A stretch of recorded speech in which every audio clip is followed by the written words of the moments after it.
اپنے دامان شفاعت میں چھپائے رکھنا، میرے سرکار میری بات بنائے رکھنا، میرے سرکار میری بات بنائے رکھنا۔ نحمدہ ونصلی ونسلم علی سیدنا و مولانا محمد رسولہ النبی الامین المکین الحنین الکریم الرؤوف الرحیم، اما بعد فاعوذ باللہ من الشیطان الرجیم، بسم اللہ الرحمن الرحیم۔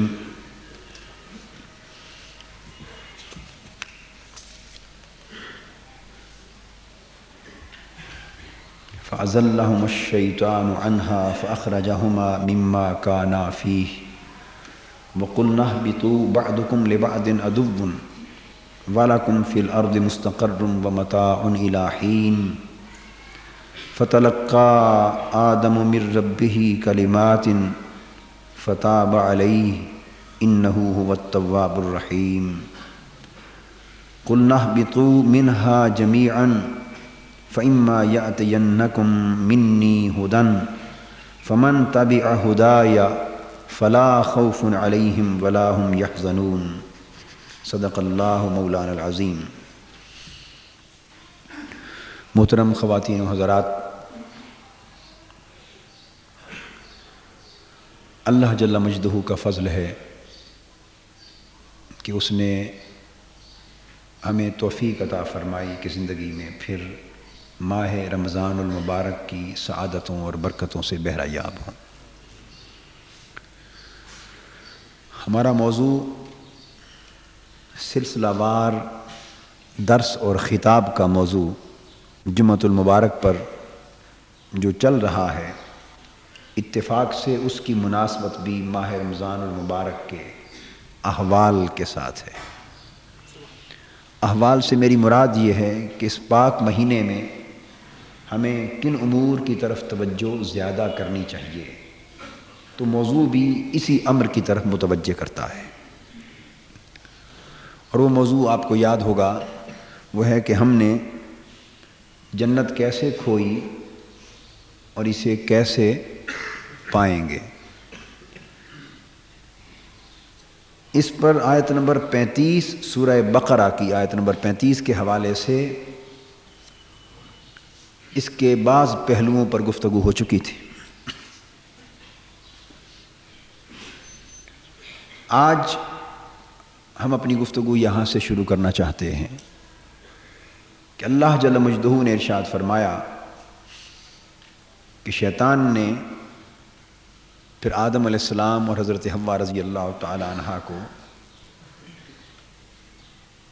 اس مقام سے جہاں وہ رہائش پذیر تھے، یعنی جنت، مقام راحت، مقام سکون، مقام اطمینان، اس سے پھسلا دیا۔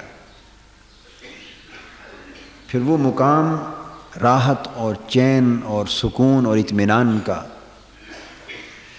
جہاں وہ مقیم تھے وہاں سے نکلوا دیا، اور انہیں اللہ رب العزت کی طرف سے نیچے چلے جانے کا، یعنی زمین پر اتر جانے کا حکم ہوا، اور ساتھ ارشاد فرمایا گیا کہ اب زمین پر شیطان اور اس کا قبیلہ بھی ہوگا، انسان بھی ہوں گے،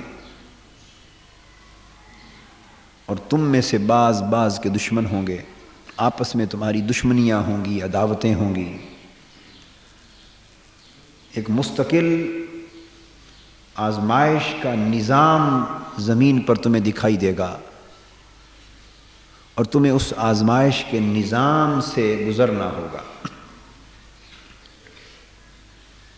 اور ایک مقرر مدت تک تمہیں دنیا میں رہنا ہے، وہی تمہارے لیے قرار گاہ ہے، ٹھکانہ ہے، اور وہیں سے تم نے ایک معین مدت تک نفع اٹھانا ہے، متاع مستقر، زندگی کی ضروریات کے لیے نفع حاصل کرنا۔ اس پر حضرت آدم علیہ السلام نے ارشاد ہوتا ہے کہ آپ نے گریہ وزاری کی اور اپنے رب سے توبہ کے لیے کچھ کلمات سیکھ لیے۔ ان 3 آیتوں کا میں محض مفہوماً ترجمہ اور مطلب اختصار سے عرض کر کے پھر اس مضمون کو بیان کرنا چاہتا ہوں سورہ اعراف کی روشنی میں، چونکہ 8ویں پارے سورہ اعراف میں اس مضمون پر تفصیل سے گفتگو ہوئی۔ یہ ساری بات اس میں موجود ہے مگر اس میں تفصیلات ہیں۔ آدم علیہ السلام نے اپنے رب سے کچھ کلمات سیکھ لیے، اللہ کے حضور توبہ کی، اللہ جل مجدہ نے آپ کی توبہ قبول فرمائی اور ارشاد فرمایا کہ وہ بڑا توبہ قبول فرمانے والا اور بڑا مہربان ہے۔ پھر ارشاد ہوا کہ تم سب زمین میں اتر جاؤ، پھر اگر تمہارے پاس میری طرف سے کوئی ہدایت پہنچے، یعنی آسمانی کتابیں آئیں گی، وحی آئے گی، ہدایت آئے گی، ضابطۂ حیات کی تعلیم آئے گی، پس تم میں سے جو کوئی میری ہدایت کی پیروی کرے گا، جنت سے نکل آنے کے بعد، زمین پہ اتر جانے کے بعد، اب پھر میں تمہاری طرف ہدایت بھیجوں گا، وہی بھیجوں گا، رہنمائی بھیجوں گا۔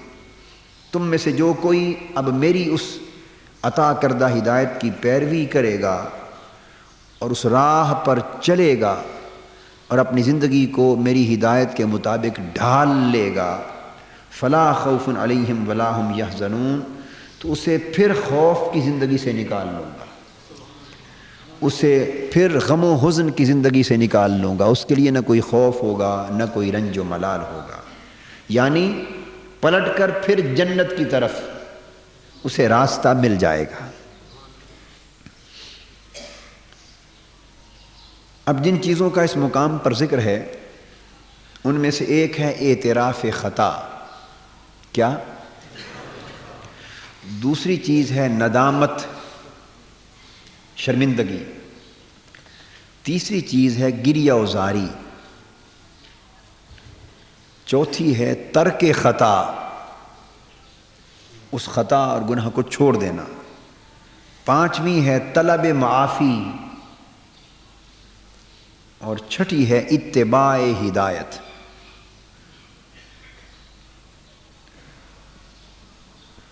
تو سب سے پہلے اعتراف خطا، پھر ندامت، یعنی جو خطا ہو گئی لازم ہے، اب یہ راستہ عرض کر رہا ہوں کہ جنت تو کھو چکی ہم سے، اب اس کارگہ حیات میں ہم آزمائشوں کے دائرے میں گزار رہے ہیں، اپنی زندگی آزمائشوں کے دائرے میں گزار رہے ہیں، ہماری منزل، ہمارا مقصود پھر عالم آخرت ہے، اور ناداں ہیں وہ لوگ اور کوتاہ بھی ہیں وہ لوگ جنہوں نے اس دنیا اور زندگی کو اپنی منزل سمجھ لیا ہے۔ یہ منزل نہیں ہے، ہمارا ٹھکانہ نہیں ہے، ہمارا ٹھکانہ اصل میں تو وہ مقام تھا جہاں سے ہم اتارے گئے، اور یہ ایک خاص عرصہ مستقر بمتاع الی حین، ایک معینہ مدت آزمائشوں کے ماحول میں گزارنے کے لیے ہمیں بھیجا گیا ہے، اور جہاں یہاں آزمائشیں دے دی گئی دنیا کی، وہاں ان آزمائشوں سے کامیابی کے ساتھ گزر جانے کی ہدایت بھی عطا کر دی،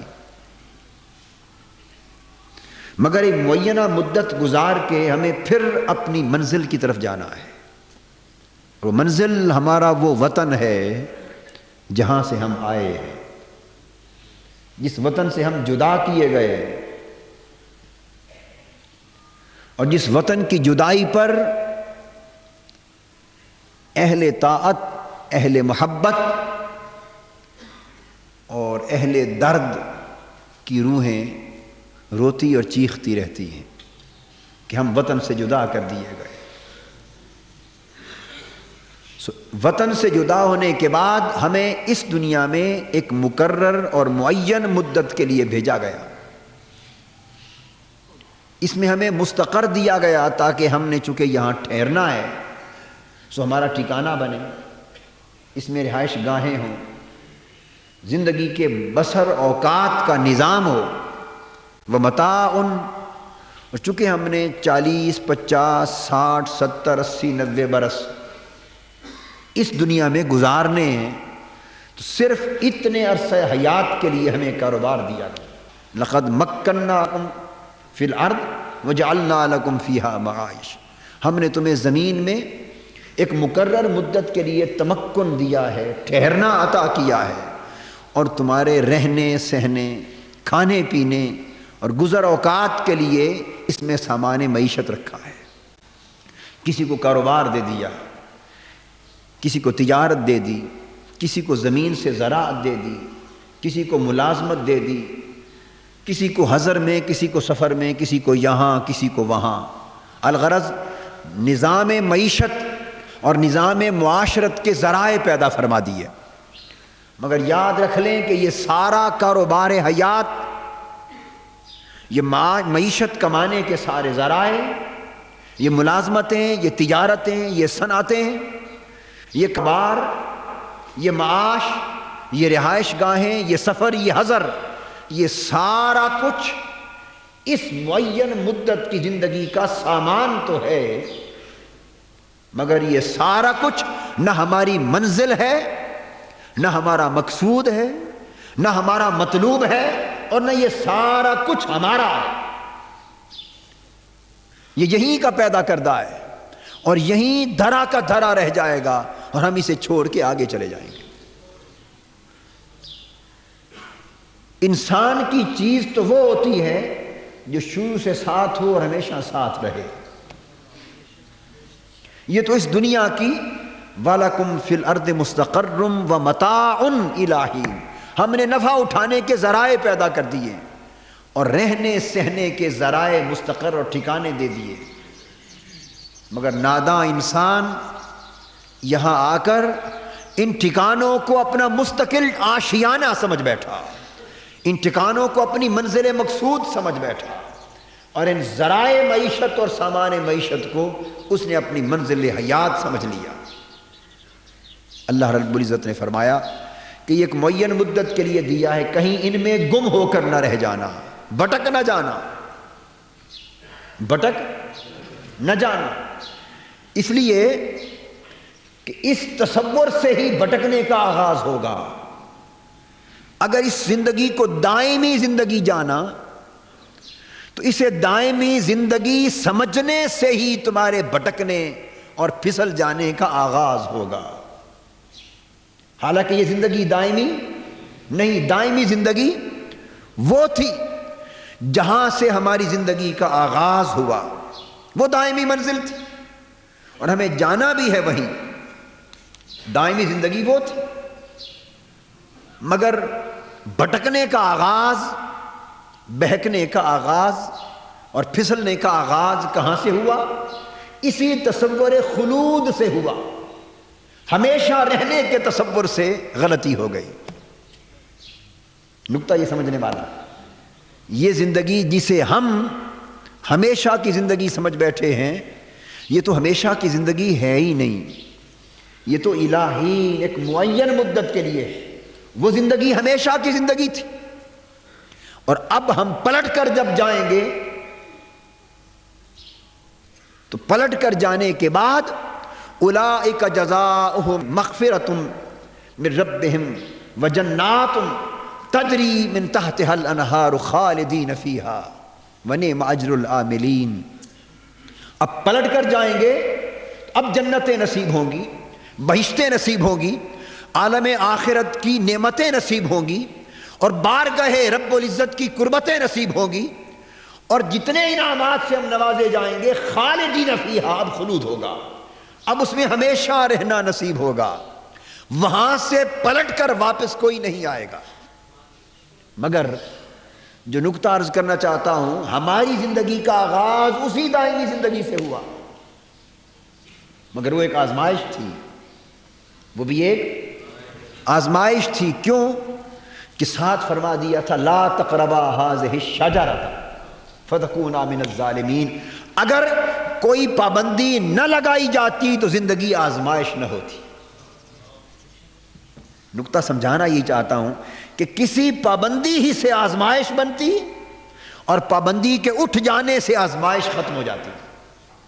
یہاں رہو یا آدم اسکن انت وزوجک الجنہ، اے آدم علیہ السلام آپ اور آپ کی زوجہ محترمہ یہاں رہیں، سکون سے رہیں، جو چاہیں کھاؤ، جہاں سے چاہو کھاؤ اور بفراغت کھاؤ، کوئی پابندی نہیں. تو پھر جنت کا قیام آزمائش نہ ہوتا. اس پرسکون زندگی کو آزمائش کس شرط نے بنا دیا؟ آزمائش اس شرط نے بنا دیا جب فرمایا لا تقربا هذه الشجرة فتكونا من الظالمین. ساری نعمتوں کو استعمال میں لانا مگر اس درخت کے قریب نہ جانا. اگر اس درخت کے قریب چلے گئے تو حد سے گزر جاؤ. یہ جو حد سے گزر جانے کا ذکر فرما دیا اور ایک معین درخت کے قریب جانے سے منع فرما دیا، اس شرط نے، اس پابندی نے، اس منع نے اور حد سے گزر جانے کے امکان کے تصور نے اس زندگی کو آزمائش میں بدل دیا. دوستو اب سمجھنے والی بات یہ ہے کہ اس زندگی میں تو ایک منع تھی، صرف ایک درخت تھا جس کے قریب جانے سے روکا تھا. اگر اس درخت کے قریب چلے گئے تو حد سے گزر جاؤ گے، مگر اس زندگی میں تو لاکھ درخت ہیں جن کے قریب جانے سے روکا گیا ہے. اس زندگی میں تو ہزاروں منع ہی ہیں. ہوس کی ہزار قسمیں ہیں، حرص کی ہزار قسمیں ہیں، لالچ اور آز کی ہزار قسمیں ہیں. اس زندگی میں تو بہکاووں کی، حرص کی، لالچ کی، تکبر کی، دولت کا حرص، جاہ و منصب کا حرص، عمارت و وزارت کا حرص، نفس پرستی کا حرص، دنیا پرستی کا حرص، پھر اولاد کی محبت میں کئی حرص، پھر بیوی کی محبت میں کئی حرص، مال و دولت میں کئی حرص، کاروبار کے حرص، تجارتوں کے حرص، رہائش گاہوں کے حرص، دنیا میں طویل زندگی کے حرص، بڑا ہونے کے حرص، دشمنیوں کے حرص، عداوتوں کے حرص، دوستیوں کے حرص. یہاں تو کروڑ حرص ہیں اور حرص گاہ ہمیں بھیج دیا گیا ہے ہدایت دے کر. یہ تو ساری آزمائشیں ہیں، یہ تو ساری آزمائشیں ہیں. تو یہاں تو آزمائش ہی آزمائش. حاضرین محترم، عرض یہ کرنا چاہتا ہوں کہ اس بہکاوے کا آغاز کہاں سے ہوا؟ آغاز یہاں سے ہوا، سورہ آراف کی آیت نمبر 20 میں ہے کہ ساری نعمتوں سے دل بہل رہا تھا، رہا تو سکون سے دن گزر رہے تھے، اللہ کی قربتیں تھیں، آخرت کی نعمتیں تھیں، اور شیطان جو انسان کا ازلی دشمن ہے وہ چونکہ دھتکار دیا گیا تھا بارگاہ ایزدی سے. کیوں کہ اس نے آدم علیہ السلام کو سجدہ کرنے سے انکار کر دیا تھا. اس نے تکبر کیا تھا، اس نے تکبر کیا تھا اور کہا تھا کہ میں اس سے بہتر ہوں، میں آدم کو سجدہ کیوں کروں.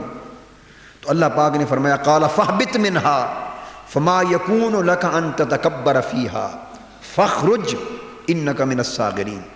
تو اس جنت سے، اس مقام قرب سے اور اس مقام دید سے، جنت مقام دید ہے، وہاں اللہ کا دیدار ہوگا. ہر کسی کو کوئی مقام کسی نہ کسی خاص نسبت سے عزیز ہوتا ہے. کسی کو اس لیے عزیز ہے کہ وہاں حوریں ہیں، کسی کو اس لیے عزیز ہوگا کہ وہاں محلات ہیں، کسی کو اس لیے عزیز ہوگا کہ وہاں باغات ہیں، نہریں ہیں، چشمے ہیں، کسی کو اس لیے عزیز ہوگا کہ وہاں کوئی غم، کوئی بیماری، کوئی تکلیف اور محتاجی نہیں، کسی کو اس لیے عزیز ہوگا کہ وہاں بڑی راحتیں اور سکون اور چاہتے ہیں. یہ سارے اسباب ہیں جنت سے پیار کرنے کے، مگر عاشقوں کو صرف اس لیے عزیز ہے کہ وہ مقام دید ہے. وہ نگاہیں جو جلوہ یار کو ترس رہی ہیں، جنت میں پہنچ کر وہ جلوہ بے نقاب نصیب ہوگا. اس دنیا میں میسر نہیں، وہاں میسر ہوگا. فرمایا تو تکبر کرنے والا ہے شیطان، اور تکبر کرنے والے شخص کے لیے جنت میں کوئی ٹھکانہ نہیں۔ میرے قرب میں رہے، میرے مقام دید میں رہے، مقام نعمت میں رہے اور تکبر کرے، تکبر اور میرے قرب کا کوئی جوڑ نہیں ہے۔ تکبر اور میرے قرب کا، تکبر اور میرے وصال کا، تکبر اور میرے دیدار کا، تکبر اور میری نعمتوں کا، اخروی نعمتوں کا جوڑ کوئی نہیں۔ فخرج، نکل جا، انک من الصاغرین، تو ذلیلوں میں سے شامل کر دیا گیا۔ قال انظرنی الی یوم یبعثون، اس نے کہا مولا پھر مجھے قیامت کے دن تک مہلت دے، میں دنیا میں مجھے بھیج تو دیا ہے مگر مجھے اتنی طویل زندگی دے کہ قیامت تک رہوں۔ قال انک من المنظرین، فرمایا جا، قیامت تک تمہیں مہلت دے دی گئی۔ اب شیطان کیا کرتا، اس نے قسم کھائی، قال فبما اغویتنی لاقعدن لهم صراطک المستقیم، اس نے قسم کھائی اور میں بولا کہ مولا چونکہ تو نے مجھے گمراہ کیا ہے، ایک مقام پر ہے کہتا ہے فبعزتک، اے رب ذوالجلال تیری عزت کی قسم میں تیرے بندوں کو گمراہ کروں گا، جو تو نے مجھے گمراہ کیا ہے، الزام اللہ پر دے رہا ہے، اس کے نتیجے میں میں ان راہوں پر جو تیری صراط مستقیم ہے، سیدھی راہ ہے، تیرے تقوی کی راہ ہے، ایمان کی راہ ہے، نیکی کی راہ ہے، اسلام کی راہ ہے، گمراہی کی راہوں پر نہیں، سچائی کی راہوں پر خیمہ زن ہو کے بیٹھوں گا تاکہ تیری سچی اور صحیح راہ پر چلنے والے سچے اور صحیح بندوں پر حملے کروں، ان کے ایمان پہ ڈاکہ ڈالوں اور ان کو گمراہ کر دوں، بہکا دوں۔ تو یہاں ایک بات تو سمجھاتا چلوں مختصر طریقے سے، بہت سے نکات ہیں۔ پہلی بات تو یہ سمجھنے کہ یہ شیطانی سوچ ہوئی کہ وہ گمراہی جو اس نے خود تکبر کے باعث کمائی اور اللہ نے اس تکبر کے نتیجے میں اسے بھگا دیا، اس کو شیطان نے اللہ کی طرف منسوب کیا، اللہ کی طرف منسوب کیا شیطان نے۔ تو بجائے اس کے کہ وہ جس نعمت سے محروم ہوا، جو تباہی، بربادی، ہلاکت اور ذلت اور رسوائی اس کا مقدر بنی، بجائے اس کے کہ وہ اپنی طرف منسوب کرتا اور مانتا یہ بات کہ یہ ہلاکت اور ذلت اور رسوائی مجھے میرے اپنے عمل کے باعث ملی ہے، اس کا ذمہ دار میں خود ہوں، تو شیطنت کی سوچ یہ ہے کہ اس پر جو گمراہی آئی اسے اللہ کی طرف منسوب کیا کہ تو نے مجھے گمراہ کیا، کہ ہم کماتے خود ہیں، برائی کو، بدی کو، محروم نعمت سے خود ہوتے ہیں، اپنے لیے تباہی، ہلاکت، بربادی اور ذلت کے گڑھے خود کھودتے ہیں، اور جب نعمت سے محروم کر دیے جاتے ہیں تو بجائے اس کے کہ اپنے نفس کی خرابیوں کو ٹٹولے، ہم دوسروں کی طرف منسوب کرتے ہیں۔ تو قرآن مجید نے واضح کر دیا کہ یہ شیطان کی سوچ ہے، مسلمان کی سوچ نہیں ہے۔ انسان کو چاہیے کہ اپنی خرابیوں پہ نظر کرے، اور بہادر شاہ ظفر نے کیا خوب کہا کہ نہ تھی اپنی برائیوں پہ جو نظر، رہے دیکھتے اوروں کے عیب و ہنر، اور پڑی اپنی برائیوں پہ جو نظر تو نگاہ میں کوئی برا نہ رہا۔ اپنے حال کو درست کرنا چاہیے۔ اس نے کہا فبما اغویتنی، جو تو نے مجھے گمراہ کیا ہے، تو دوسروں کی طرف اپنی گمراہی کو منسوب کرنا یہ شیطان کی سوچ۔ دوسرا نقطہ جو سمجھنے والا، یہ اللہ کا فضل ہے کہ اللہ نے ہمیں سیدھی راہ عطا کی، دین کی راہ پر لگایا، ایک سچے مشن سے وابستہ کیا، اپنی طاعت اور عبادت کی سمجھ دی، حضور علیہ الصلوۃ والسلام کے عشق، محبت اور اتباع کی تھوڑی زیادہ سمجھ دی، اور ہمیں نیک راہ پر چلنے کی سوجھ بوجھ عطا کر دی۔ بہت سے ہیں جو ڈاکوں کی زندگی گزارتے ہیں، چوری کی زندگی گزارتے ہیں، شراب خوری کی زندگی گزارتے ہیں، بدکاری کی زندگی گزارتے ہیں، قتل و غارت گری کی زندگی گزارتے ہیں، لوٹ مار، فسق و فجور کی زندگی گزارتے ہیں، نماز کے قریب نہیں آتے، اللہ کے گھر میں پاؤں نہیں رکھتے، اللہ کی نافرمانی سے پوری زندگی ان کی لت پت رہتی ہے۔ ایک طرز زندگی اور ایک راستہ زندگی کا وہ بھی، ایک راستہ زندگی کا یہ بھی ہے کہ چلو بڑا کمال نہ صحیح نیکی میں، مگر کم سے کم چل تو کچھ لوگ صحیح راہ پر ہیں، دو راستے، آپ سمجھ گئے؟ اب صحیح راہ پر جب انسان چل پڑتا ہے تو چلتے چلتے ایک اور خیال ڈیولپ ہوتا ہے، وہ سمجھتا ہے کہ میں تو اب ہدایت مل گئی، مجھے تو ہدایت، اب میں تو گمراہ نہیں ہو سکتا، گمراہ تو وہ ہوگا جو ہدایت سے محروم ہے۔ یہ خیال آتا ہے نا؟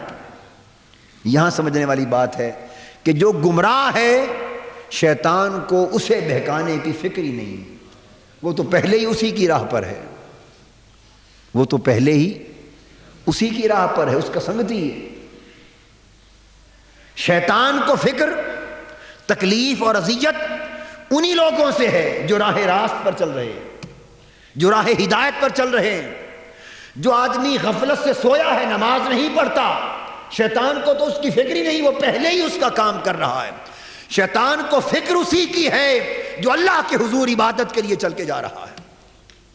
شیطان کو فکر اسی کی ہے جو نمازی، شیطان کو فکر اسی کی ہے جو روزہ دار ہے، شیطان کو فکر اسی کی ہے جو راہ ہدایت پر ہے، جو راہ تقویٰ پر ہے، جو راہ طاعت پر ہے، جو راہ عبادت پر ہے، جو صحیح عقیدے پر ہے۔ شیطان کو اسی سے تکلیف۔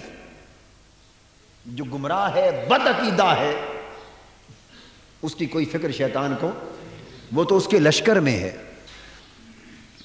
تو جو شخص جوں جوں اللہ کی طاعت اور عبادت میں اور نیکی میں بڑھتا چلا جاتا ہے، شیطان تو اس کی نیکی میں بڑھنے کے ساتھ فکر مند ہوتا چلا جاتا ہے۔ اس نے کہا لَأَقْعُدَنَّ لَهُمْ صِرَاطَكَ الْمُسْتَقِيمَ، جو لوگ تیری سیدھی راہ پر چل رہے ہیں میں انہیں گمراہ کرنے کے لیے سیدھی راہ میں آ کے بیٹھوں گا اور ان پر حملے کروں گا، ان کے دلوں میں وسوسے ڈالوں گا، شکوک و شبہات ڈالوں گا، بہکاوے ڈالوں گا، غلط تمنائیں ڈالوں گا، غلط خیالات ڈالوں گا، غلط تصورات ڈالوں گا، پھر رفتہ رفتہ ان کے نفس کو پالوں گا اور اندر سے خیالات جنم لیں گے، اندر سے ان کا نفس حملہ آور ہوگا، باہر سے میں حملہ آور ہوں گا، اور چین سے اس دن بیٹھوں گا جب اس بندے کو تیرے تقویٰ کی راہ سے ہٹا کے دم لوں گا۔ کیا کہا شیطان نے؟ کہا ثم لآتینہم من بین ایدیہم، میں پھر انہیں گمراہ کرنے کے لیے ان کے سامنے سے آؤں گا۔ سمتیں بیان کی، ومن خلفہم، اور کبھی ان کے پیچھے سے آ کے حملہ کروں گا۔ سامنے سے حملہ کرنے کا مطلب یہ ہے کہ ایسے طریقوں سے بھی گمراہ کرنے کی کوشش کروں گا جو بالکل صاف نظر آ رہے ہیں، مگر پھنسا دوں گا، من خلفہم، پیچھے سے حملہ کر کے گمراہ کروں گا، ایسے طریقے وضع کروں گا جو دکھائی نہیں دیں گے، چپکے سے گمراہی ان کے اندر ڈال دی جائے گی۔ وعن ایمانہم، اور ان کے دائیں سے آؤں گا، وعن شمائلہم، اور ان کے بائیں سے آؤں گا، اور ہوگا کیا؟ ولا تجد اکثرہم شاکرین۔ گویا چاروں سمتوں کا ذکر کرنے کا مطلب یہ تھا کہ میں کوئی سمت نہیں چھوڑوں گا اور کوئی دقیقہ فروگزاشت نہیں کروں گا اور کوئی طریقہ نہیں چھوڑوں گا کہ جس طریقے کے ذریعے کسی بھی تیرے بندے کو گمراہ کیا جا سکتا ہے، ہر طریقے سے تیرے نیک بندوں کو گمراہ کرنے کے لیے کوشاں ہوں گا۔ یوسوس فی صدور الناس من الجنۃ والناس، لوگوں کے اندر وسوسے ڈالوں گا، اور پھر نتیجہ کیا ہوگا؟ چونکہ نیک راہ پر تو چل رہے ہوں گے، تو بہکاوے کا آغاز کہاں سے ہوگا؟ حاضرین محترم، یہ بات بڑی توجہ طلب ہے، اور ہماری مائیں، بہنیں اور بیٹیاں بیٹھی ہیں، وہ بھی دھیان سے سن لیں، بڑی توجہ سے سمجھنے والی بات ہے۔ اس پر پوری زندگی کی ہدایت اور گمراہی کا انحصار، سیدھی راہ پر چلتے رہنے اور سیدھی راہ سے بہک جانے، دونوں کا انحصار۔ اوپر خلاصہ تھا، مطلب یہ تھا کہ ہر سمت سے حملہ کروں گا، ہر جہت سے آؤں گا، ہر طریقہ آزماؤں گا، ہر بہانہ آزماؤں گا، ہر کوشش کروں گا، جس پر جو کوشش کارگر ہو جائے مقصد اسے بہکا دے۔ تو کیا ہوگا؟ ان تمام کوششوں کا اثر کیا ہوگا؟ آغاز بہکنے، بھٹکنے اور گمراہی کا یہاں سے ہوگا۔ ولا تجد اکثرہم شاکرین، تیری عبادت کر رہے ہوں گے، تیری طاعت کر رہے ہوں گے، تیری بندگی کر رہے ہوں گے، تقویٰ کی، ایمان کی، نیکی کی راہ پر چل رہے ہوں گے، لوگ دیکھیں گے بڑا متقی ہے، لوگ دیکھیں گے عبادت گزار ہے، لوگ دیکھیں گے تہجد گزار ہے، لوگ دیکھیں گے سچے عقیدے والا ہے، لوگ دیکھیں گے حضور سے محبت کرنے والا ہے، حضور کی اتباع کرنے والا ہے، شریعت کی پابندی اور سنت کی پیروی کرنے والا ہے، لوگ اسے اس حال میں دیکھیں گے۔ میں کیا کروں گا؟ چپکے سے ان کے دل کے اندر ناشکری داخل کر دوں گا۔ آپ سمجھے کتنا بڑا حملہ ہے؟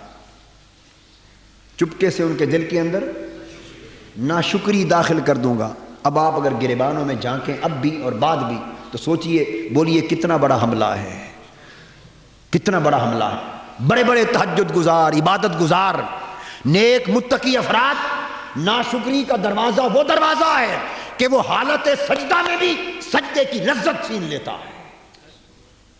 بس چلتے چلتے ناشکری ڈال دی۔ اللہ کی جو نعمتیں ہیں ان سے نگاہ اٹھا دی اور جو نہیں ان پر نگاہ ڈال دی۔ اتنا بات۔ ناشکری سن لیں کیا ہے۔ اللہ کی نعمتوں میں سے جو کچھ میسر ہے اس سے نگاہ ہٹا دی اور جو میسر نہیں ادھر نگاہ کرا دی۔ کہا بھائی یہ تو میسر ہے، دیکھ فلاں فلاں فلاں فلاں فلاں فلاں لوگ یہ کچھ لیے پھرتے ہیں اور تمہیں یہ بھی نہ ملا، تمہیں یہ بھی نہ ملا، تمہیں یہ بھی نہ ملا، تیرے پاس یہ بھی نہیں، تیرے پاس یہ بھی نہیں۔ حالانکہ تو عبادت میں اس سے کم نہیں، تہجد میں اس سے کم نہیں، نیکی میں اس سے کم نہیں، تو بھی نمازی وہ بھی نمازی، تو بھی تہجد گزار وہ بھی تہجد گزار، تو بھی نیک وہ بھی نیک، بلکہ وہ تم سے کم ہے، نیکی میں تم سے کم ہے مگر نعمت میں تجھ سے زیادہ ہے۔ تو اس کی وہ نعمتیں دنیا میں یا اخروی نعمتیں اور دنیاوی نعمتیں جن سے اللہ نے دوسرے کو نوازا ہے اس پر نگاہ ڈالوں گا۔ نگاہ جب اٹھے گی تو اپنی حاصل شدہ نعمتوں کو دیکھنے کی بجائے دوسروں کی نعمتوں پر پڑے گی اور اپنی کمی نظر آئے گی، دوسرے کی زیادتی دیکھے گی، سو ادھر تہجد چلتا رہے گا، ادھر ناشکری چلتی رہے گی، اور چلتے چلتے ناشکری کفران نعمت تک جا پہنچے گی، بندہ اللہ کا باغی ہو جائے گا۔ اس ناشکری کے داخل ہونے سے ایمان کی جڑ کٹ جائے گی، ذوق عبادت جاتا رہے گا، ذوق اطاعت جاتا رہے گا، محبت کی حلاوت جاتی رہے گی، ایمان کی لذت جاتی رہے گی، سجدوں کا کیف جاتا رہے گا، راتوں کو اٹھنے کا سرور جاتا رہے گا، اللہ کی یاد کا مزہ جاتا رہے گا، عمل سارے ہو رہے ہوں گے مگر روح ختم ہو چکی ہوگی، کیونکہ دل میں اضطراب آ جائے گا، دل میں اضطراب آ جائے گا ناشکری کا۔ اب جب ناشکری کا حملہ ایسا حملہ ہے، ناشکری کا حملہ ایسا حملہ ہے کہ اس میں اس کو کوئی اور بات سوچنی نہیں، بس ذہن میں اتنی بات ڈال دی کہ میں محروم ہوں، فلاں کو اتنا ملا مجھے کم ملا، اور کوئی شخص دنیا میں نہیں جو یہ کہہ سکے کہ مجھے سب سے زیادہ ملا۔ میں نے آپ کو کہا تھا کہ جسے بہت کچھ مل جاتا ہے اس سے بھی زیادہ رکھنے والے ہیں، وہ پھر ان کی طرف نگاہ کرتا ہے۔ جسے 1000 میسر ہے وہ 2000 والے کو دیکھے گا، وہ اپنے سے کم جسے 500 مل رہا ہے اسے نہیں دیکھے گا، جسے 5000 میسر ہیں وہ 10,000 والے کو دیکھے گا، جسے 3000 مل رہا ہے اسے نہیں دیکھے گا، جسے 10,000 مل رہا ہے وہ 30-40 ہزار والے کو دیکھے گا، وہ 10,000 والے کو، لاکھوں والے کروڑ والوں کو دیکھیں گے، وہ 1000 والوں کو نہیں دیکھیں گے، کروڑ والے ارب والوں کو دیکھیں گے، اربوں خربوں کو، وہ لاکھوں کو۔ یعنی ناشکری کا ایک طریقہ یہ ہے، اتنا بڑا حملہ ہے شیطان کا کہ وہ آگے نگاہ اٹھواتا ہے، پیچھے نہیں دیکھنے دیتا، نہیں دیکھتا کہ پیچھے دیکھو، یہ بھی نہیں دیکھتا کہ انسان یوں سوچے کہ میں پیچھے کیا تھا اور میرے اللہ کا کتنا فضل ہوا مجھ پر اور اس کی کتنی رحمتیں ہوئی اور اتنی نعمتوں سے نوازا، وہ نہ چاہتا تو میں آج کچھ نہ ہوتا۔ اگر انسان اسی حقیقت پہ نگاہ کر لے تو کبھی ناشکر نہ ہونے پائے۔ ایاز محمود غزنوی کا وزیر تھا اور گورنر بھی تھا، وہ ہر روز رات کے خاص وقت میں کسی کمرے میں جاتا، دروازہ بند کر کے بڑی دیر بیٹھا رہتا اور واپس نکلتا۔ اس کے وزراء اور درباریوں کو شک پڑا کہ خدا جانے ہر رات اندر چھپ کے کیا کرتا ہے، شکایت ہوئی۔ محمود غزنوی نے کہا بھئی جا کے دیکھو، جا کے دیکھا گیا، اس کا دروازہ کھول کر تو ٹوٹا ہوا ایک صندوق پڑا تھا اس کے کمرے میں چھپا ہوا، اس نے کھولا، اس کے اندر پھٹے پرانے کپڑے اور ٹوٹے ہوئے جوتے پڑے تھے، سامنے رکھ کر دیر تک انہیں دیکھتا رہا، روتا رہا۔ خبر بادشاہ کو پہنچ گئی، محمود غزنوی کو۔ محمود غزنوی نے پوچھا، ایاز اللہ نے تمہیں اتنی نعمتیں دیں، امارت دی، وزارت دی، گورنری دی، میری بارگاہ میں محبوبیت اور مقربیت دی، تیرے جیسا کوئی عزیز اور مقرب نہیں میرے دربار میں جتنا تو ہے، اللہ نے اتنا اونچا رتبہ دیا، تو جا کے وہ چیزیں کیوں روزانہ دیکھتا ہے؟ اس نے کہا اس لیے دیکھتا ہوں کہ میرے اللہ نے مجھ پر کتنا کرم کیا کہ جو اتنا کچھ دیا، روزانہ اس لیے دیکھتا ہوں کہ جہاں سے چلا تھا کہیں وہ نہ بھول جاؤں، جہاں سے چلا تھا کہیں وہ نہ بھول جاؤں۔ اس لیے کہ راستے دو ہو سکتے ہیں، ایک یہ کہ ایاز ہو کر محمود غزنوی کو دیکھے کہ اس کے پاس کتنا ہے، ایک یہ کہ ایاز اپنی پچھلی حالت کو دیکھے۔ اگر اس نے محمود غزنوی کو تکنا شروع کر لیا کہ اس کے پاس کتنا ہے، ایاز نہ رہے گا، وہ برباد ہو جائے گا، تباہ ہو جائے گا، ناشکر گزاری کا شکار ہو کر ان نعمتوں سے محروم کر دیا جائے گا۔ اور اگر چاہتا ہے کہ وہ نعمت بچے، نعمت میں اضافہ ہو، قرب بڑھے، تو بجائے امیر تر کو دیکھنے کے اس حالت میں نگاہ کرے کہ جب چلا تھا تو کیا تھا، ٹوٹے جوتے تھے، پھٹے کپڑے تھے، اور اب اللہ کا کرم کیا ہے، بس اس سے شکر آتا ہے، اپنی پچھلی حالت دیکھتے رہنے سے شکر آتا ہے، اور دوسروں کو اپنے سے بہتر دیکھتے رہنے سے ناشکری آتی ہے۔ آپ اندازہ کیجئے کتنا بڑا حملہ ہے جی، یہ چیزیں آتی ہیں کسی میں نہیں۔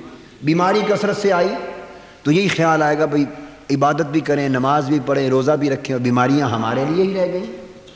صحت مند کو دیکھیں گے، دوسرے صحت مند کو دیکھیں گے اور اپنی بیماری پر ناشکری کریں گے، مگر یہ نہیں دیکھیں گے کہ کچھ ایسے بھی ہیں جو اس سے بھی عجیب حالت میں، تو ان پر ترس کریں، اپنی حالت پہ شکر کریں۔ تو فرمایا ایک بنیادی نقطہ جو سمجھانا چاہتا ہوں، وَلَا تَجِدُ أَكْثَرَهُمْ شَاكِرِينَ، اے مولا میرے حملے کا ما حصل یہ ہے کہ ان کے اندر ناشکر گزاری داخل کر دوں گا، اور جب ناشکر گزاری کے جراثیم کسی کے اندر چلے جائیں تو پھر اس کے بچاؤ کی صورت بڑی مشکل ہوتی، اللہ کا فضل ہو تو ہو جائے۔ اور شیطان کا دوسرا پہلو انتقام کا، انتقام لینا، کہ اس نے دیکھا کہ آدم علیہ السلام کی وجہ سے میں نکالا گیا، آدم علیہ السلام کی وجہ سے میں جہنمی بنایا گیا، سو اب میں آدم ہی سے انتقام لوں، اب میں آدم ہی سے انتقام لوں۔ اب وہ انتقام کی طرف آ گیا۔ تو اس طرح دل میں انتقام رکھنا، کسی سے انتقام لینے کا خیال رکھنا، یہ بھی شیطنت ہے، اور معاف کر دینا یہ اہل ایمان کا شیوا ہے، اور نہ ہنس نہ پا کر بھی شکر کرتے رہنا یہ ایمان کی بات ہے، اور ہمیشہ ناشکری میں رہنا یہ شیطنت کی بات ہے۔ اب شیطان نے حملہ جو کیا انتقام کے طور پہ، وہ کیا کیا، اس طرف آئیے۔ فَوَسْوَسَ لَهُمَ الشَّيْطَانُ لِيُبْدِيَ لَهُمَا مَا وُورِيَ عَنْهُمَا مِنْ سَوْآتِهِمَا، پھر شیطان نے ان کو بہکا دیا۔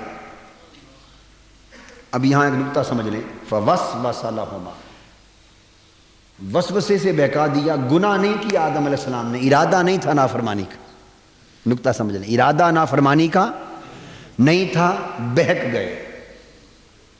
تو بہکنا اور ارادے سے گناہ کرنا، ان میں فرق ہے۔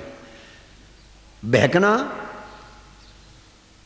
اور ارادے کے ساتھ نافرمانی کرنا یہ فرق، اس لیے اللہ پاک نے ایک اور مقام میں فرمایا لم نجد لہو عزما، ہم نے حضرت آدم میں نافرمانی کا کوئی ارادہ نہیں پایا، اللہ پاک نے فرمایا، صفائی دے دی، زمین پہ اتار بھی دیا، صفائی بھی دے دی، زمین پہ اتار بھی دیا، جنت سے نکالا، زمین پہ اتارا، ساتھ یہ بھی فرما دیا لم نجد لہو عزما، کوئی یہ نہ کہے میرے آدم کو کہ گناہ کر کے آ رہا ہے، فرمایا نہیں، اس کے اندر نافرمانی کا کوئی ارادہ ہم نے نہیں پایا۔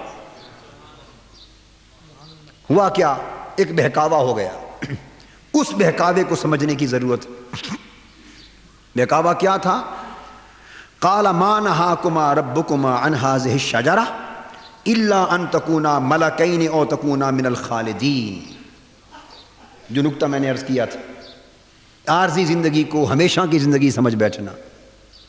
تو جنت حالانکہ ہے ہمیشہ کی زندگی، مگر وہ قیام آزمائش کا قیام تھا، قیام خلود نہ تھا، دائمی قیام نہ تھا، بلکہ قیام آزمائش تھا.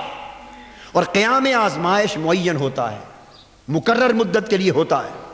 شیطان نے وسوسہ یہ پیدا کیا کہ وہاں رہ کر آدم علیہ السلام نے اللہ کی قربتوں کے جو مزے لیے اور آخرت کی نعمتوں کے جو مزے لیے اور راحت اور سکون لیا، اور ہم وقت اللہ کے مقام دید پر دید کے جو نظارے کیے، تو دل لگ گیا.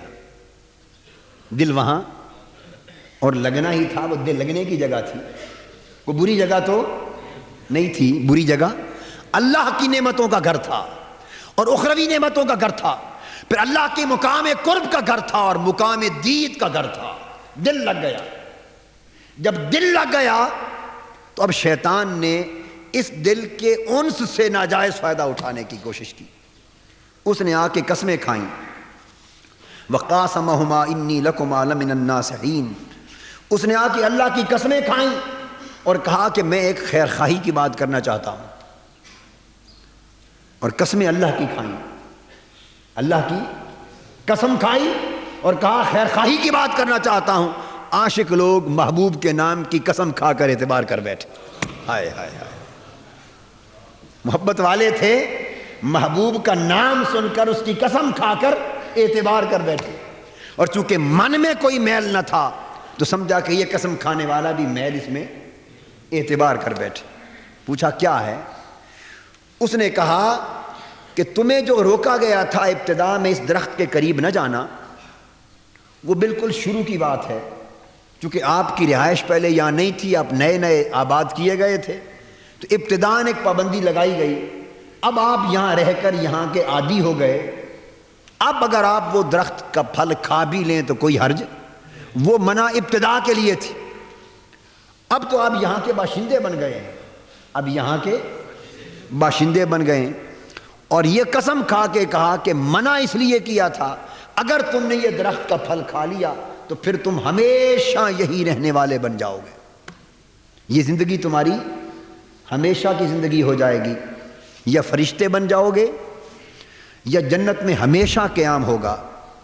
اب وہ جو قرب الہی کا ایک خیال تھا اور اخروی نعمتوں سے بہرہ اندوز ہونے کی جو ایک لذت تھی، اس خیال سے ایک آرزو پیدا ہو گئی کہ اگر اس درخت کے پھل کھانے سے ہمیشہ قرب الہی میں رہنا میسر آتا ہے اور ہمیشہ جنت کا قیام میسر آتا ہے، تو چلو پھل چکھ لیتے ہیں تاکہ ہمیشہ رہیں. بس آزمائش کی زندگی تھی، اسے ہمیشہ کی زندگی میں بدلنے کا خیال آ گیا، یہیں سے پھسل گئے. آپ اس پہلو کو سمجھیں. آزمائش کی زندگی تھی، ایک مقرر مدت کی زندگی تھی، حیات آزمائش تھی، حیات خلود نہ تھی. قسموں پر اعتبار کر لیا اور اعتبار کر کے یہ سمجھ بیٹھے کہ اگر پھل کھانے سے یہاں کی زندگی ہمیشہ کی ملتی ہے اور زندگی قرب الہی کی زندگی، دیدار الہی کی زندگی، نعمت آخرت کی زندگی شاید ہمیشہ رہنا نصیب ہو جائے، اس خیال سے پھل کھا بیٹھے تو پھسل گئے. تو پھل کیوں کھایا؟ اس خیال پر کھایا، او تکونا من الخالدین، کہ یہاں ہمیشہ رہنا نصیب ہو جائے گا. آرزو بری نہ تھی، تمنا بری، خواہش نیک تھی، ملکیت کے حصول کی خواہش تھی. دو خواہشیں تھیں، یہ تو ملکیت مل جائے، اور آپ کو ملکیت کے لیے رمضان المبارک کا مہینہ دیا. ملکیت فرشتوں جیسی پاکیزہ نورانی زندگی مل جائے، یہ خواہش بھی پاکیزہ خواہش تھی، بری خواہش نہ تھی. اور اللہ کے قرب کے اس مقام پر ہمیشہ رہنا نصیب ہو جائے، کہیں نکالے نہ جائیں، یہ آرزو بھی اچھی تھی، بری نہ تھی. بس آزمائش کی زندگی تھی، ایک مقرر مدت کے لیے ہمیشہ رہنے کا خیال پیدا ہونا تھا کہ نکال دیے گئے. اور دوستو، وہ جنت جو حقیقت میں ہمیشہ کی زندگی ہے، وہ آزمائش کے لیے وہاں ہمیں ٹھہرایا گیا، اور آزمائش کے ٹھہرنے میں ہم نے ہمیشہ کی زندگی سمجھنا چاہا تو ہم نکال دیے گئے، اور یہ زندگی جس میں ہم آج بھیجے گئے یہ تو ہمیشہ کی زندگی ہی نہیں ہے، یہ تو ساری آزمائش ہے، ساری آزمائش ہے۔ اور آزمائش کے گھر میں آ کر ہم نے کاروبار کیے، دولتیں کمائیں، رہائش گاہیں بنائیں، تجارت کی، صنعتیں لگائیں، مال و دولت کمایا، اولادیں کی، اپنے جال اتنے پھیلا دیے کہ دائیں بائیں آگے پیچھے جدھر دیکھو اب دنیا ہی دنیا لپٹی ہوئی نظر آتی۔ شیطان نے کہا تھا لَآتِيَنَّهُم مِّن بَيْنِ أَيْدِيهِمْ، میں دنیا کے جال سامنے پھیلا دوں گا، نہ سامنے سے نکلنے کا تیرے بندوں کی راہ چھوڑوں گا، وَمِن خَلْفِهِمْ پیچھے بھی جال پھیلا دوں گا، وَعَنْ أَيْمَانِهِمْ دائیں بھی جال پھیلا دوں گا، وَعَنْ شَمَائِلِهِمْ بائیں بھی جال پھیلا دوں گا۔ تیرا بندہ جدھر نگاہ اٹھائے گا میرے بنے ہوئے جال ہی جال نظر آئیں گے اور وہ گر کر رہ جائے گا۔ ہم گر گئے، ہم ان جالوں میں گر گئے، اور کیسے گرے کہ ہم نے اتنا کچھ اس دنیا میں اپنا پسارا، اپنا حساب و کتاب، اپنی خواہشیں، اپنی آرزویں تمنائیں پھیلا دی کہ اب یہاں سے جانے کو دل نہیں کرتا۔ میں ایک سوال کرتا ہوں، اس پر ہم اپنے حال کا فیصلہ کر لیں گے۔ جواب گھر جا کے اپنے آپ کو دیجیے، جواب گھر جا کے اپنے، اگر آج اللہ کی طرف سے ایک سوال آ جائے کہ کون ہے جو آج ہی میری طرف آنا چاہتا ہے، ایک سوال آ جائے کون ہے جو آج ہی میری طرف دنیا چھوڑ کے آنا چاہتا ہے، اس کا جواب دل سے پوچھ لینا، کتنوں کا جواب ہاں میں ہوگا، بس فیصلہ ہو جائے گا۔ ہائے ہائے ہائے ہائے، اگر اتنا سوال اس محبوب حقیقی کا آ جائے کہ میں تمہیں بلاتا ہوں آج آ جاؤ، کل آ جاؤ، صبح آ جاؤ، کون تیار ہے میری طرف آنے کے لیے، تو دنیا میں ہم اتنے گھر گئے ہیں کہ ادھر جانے کی تو تیاری نہیں کی، اللہ کی طرف جانے کی تو تیاری نہیں، ابھی تو یہاں رہنے کی تیاری، 50 برس گزر گئے کمائی کرتے، یہاں رہنے کی تیاری ابھی مکمل نہیں، عمر بھر یہاں رہنے کی تیاری ہوتی رہتی ہے اور زندگی ختم ہو جاتی ہے، جب بلاوا آتا ہے تو وہاں جانے کی تیاری کوئی نہیں ہوتی، تو بلاوے پر لبیک کیسے کہیں گے کہ اس لبیک کے لیے کیا ہی کچھ نہیں۔ یہ عارضی چند روزہ زندگی تھی دوستو، سیدنا فاروق اعظم اور سیدنا علی شیر خدا رضی اللہ تعالیٰ عنہما حضرت خواجہ اویس کرنی کے پاس گئے، حضور علیہ السلام نے بھیجا تھا کہ میرے اویس سے جا کے مل آنا۔ قرن یمن میں پہنچے، پوچھا کہ کوئی بزرگ رہتا ہے اویس نامی، لوگوں سے پوچھا، عمر اور علی اس سے ملنے آئے ہیں، معلوم ہے وہ اویس کہاں ہے؟ انہوں نے بتایا حضرت بزرگ تو کوئی نہیں، ایک پاگل رہتا ہے، لوگ ہنستے ہیں تو وہ روتا ہے اور لوگ روتے ہیں تو ہنستا ہے، جنگلوں میں گھومتا پھرتا رہتا ہے، آپ کو اس سے کیا کام؟ دیوانہ ہے، بزرگ تو ویس نام کا کوئی نہیں۔ فرمانے لگے اسی دیوانے سے ملنے آئے، گئے، نشست کی، بیٹھے، چند لمحے بیتے تھے، گفتگو ہوئی، حضرت خواجہ اویس کرنی عرض کرنے لگے، اے سیدنا فاروق اعظم اور سیدنا علی شیر خدا، بڑی نشست ہو چکی، دعا کریں اور اب آپ تشریف لے جائیں، قیامت بہت قریب آ چکی ہے، مجھے کچھ تیاری کر لینے، اور نماز میں مشغول ہو گئے۔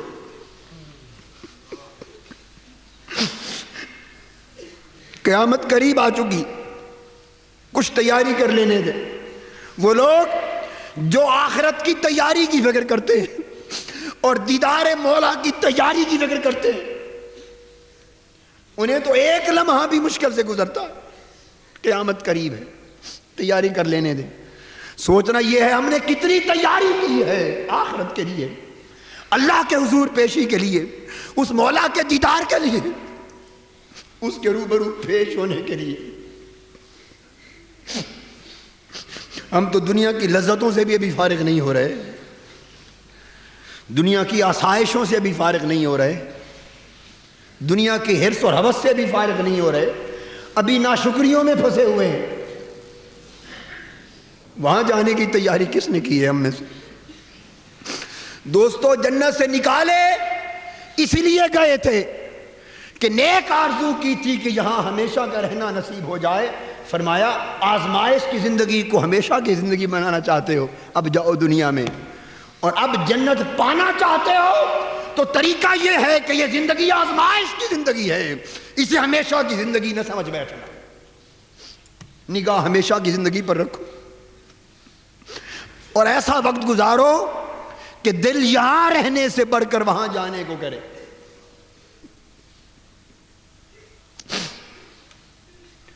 زندگی کی وہ ڈگر اپناؤ کہ دل یہاں رہنے سے بڑھ کر وہاں جانے کو کرے.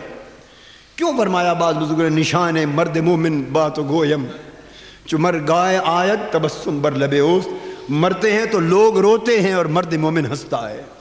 اس لیے کہ جو زندگی گزار کے جا رہا ہے اس کے مقابلے میں جو زندگی اسے مرتے وقت دکھائی جا رہی ہے وہ کروڑ زندگیوں سے بہتر ہے.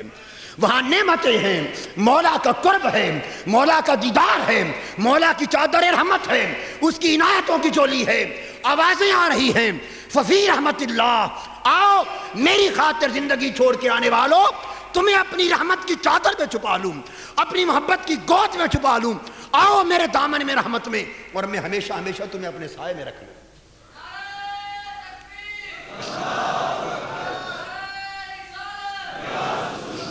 بس یہ آرزو ہوئی، اس سے بہکاوا ہو گیا. فدلہما بغرور غرور، بس اس سے ایک دھوکہ اور مغالطہ لگ گیا، ایک دھوکہ لگ گیا، مغالطہ لگ گیا. اس طرف کھنچ گئے، جنت کا لباس اتر گیا، نعمتیں چھن گئیں، دنیا میں بھیج دیے گئے اور رونے لگے.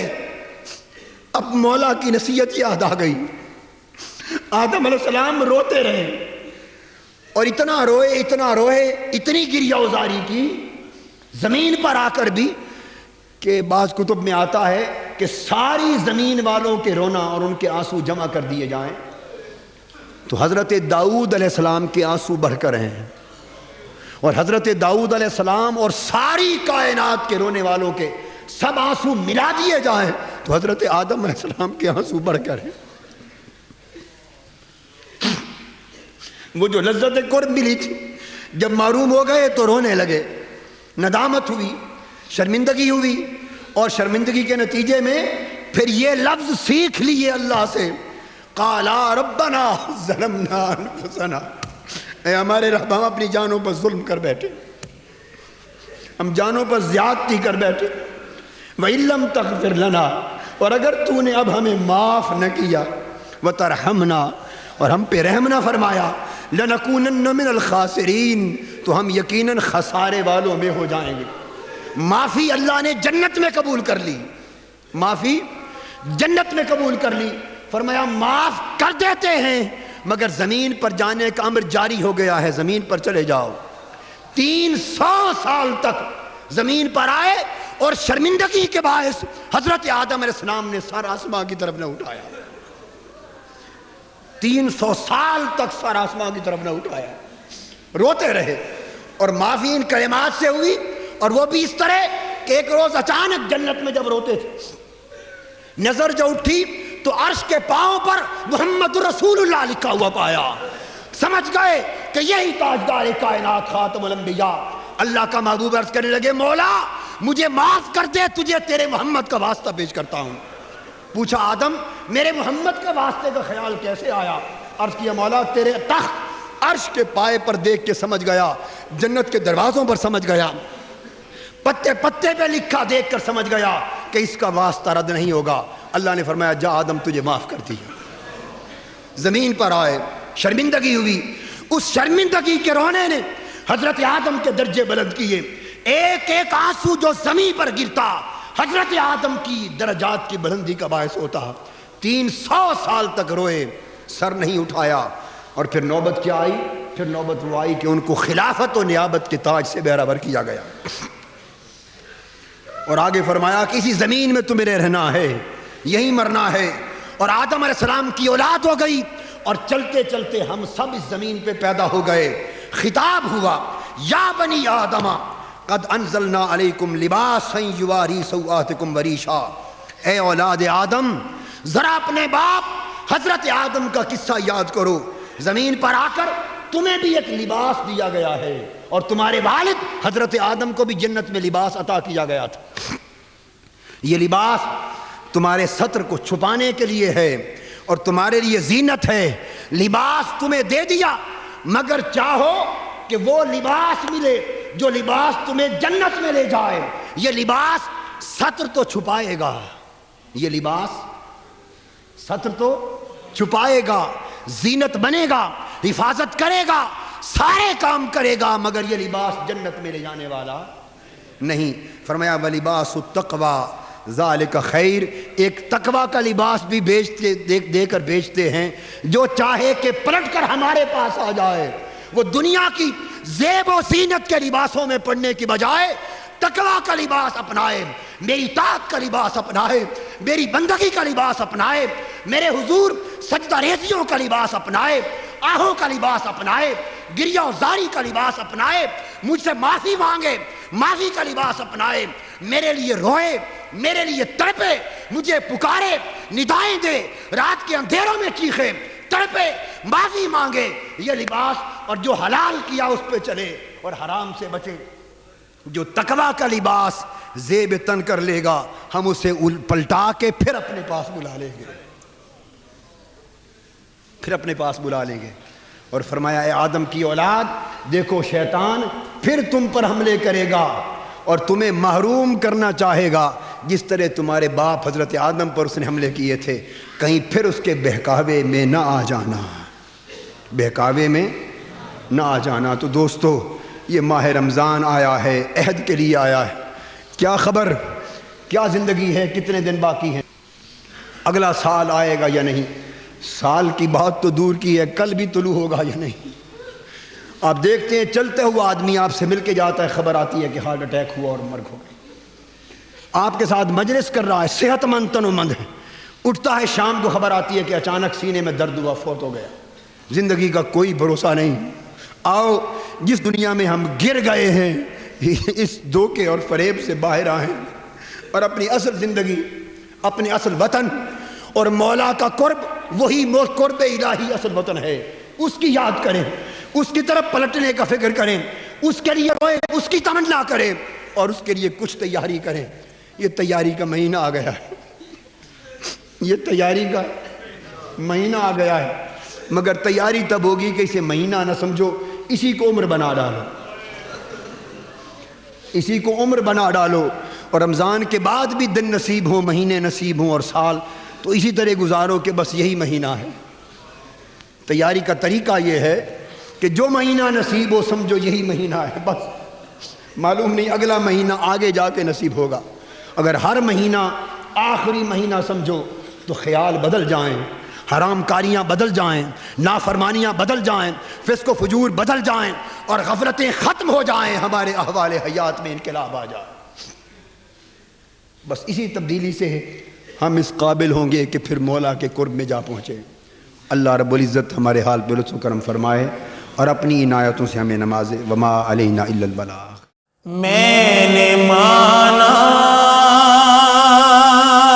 کہ نکما ہوں مگر آپ کا ہوں، میں نے مانا کہ نکما ہوں مگر آپ کا ہوں، اس نکمے کو بھی سرکار نبھائے رکھنا، اس نکمے کو بھی سرکار نبھائے رکھنا۔